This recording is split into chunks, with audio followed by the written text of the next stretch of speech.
something's changed. Over the weekend, we saw what it was all about. The Democrats made crystal clear that this is about politics. The politics were on full display. The politics, the spectacle, is what the mobs, the crowds, the rallies this week were all about. It was quite ironic, though. The irony was very glaring. They called it the No Kings Rally. But the great irony, of course, that we pointed out over and over was if President Trump was a king, the government would be open. If President Trump was a king, he would have closed the national parks and the National Mall, so they couldn't have had the rally out here. By the way, that's what President Obama did during the shutdown in 2013, closed all the parks and the National Mall.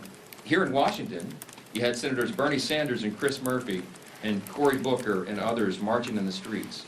Now, these are the same senators who voted over and over to shut down the legislative branch and hand the reins to President Trump.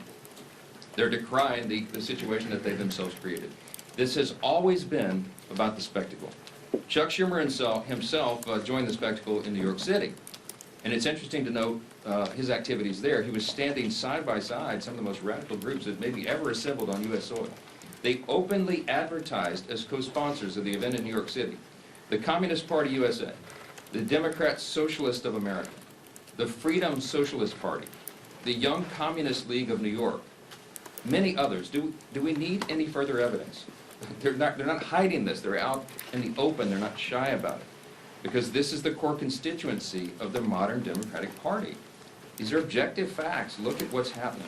Open your eyes. It is exactly why Chuck Schumer is pandering in this whole charade. We've explained from the very beginning, this shutdown is about one thing and one thing alone: Chuck Schumer's political survival. Now, I noted on Friday the lead organizer of the rallies this weekend issued an open threat to Democrats.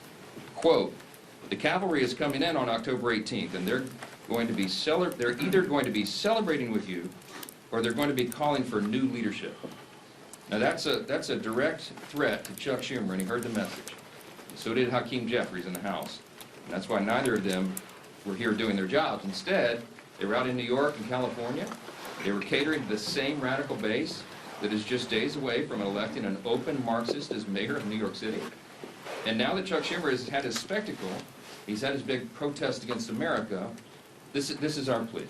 We're asking, and I think everybody in this room and everybody watching, listening to our voices this morning should be hoping that he is finally now ready to go to work and end this shutdown and stop inflicting pain on the American people.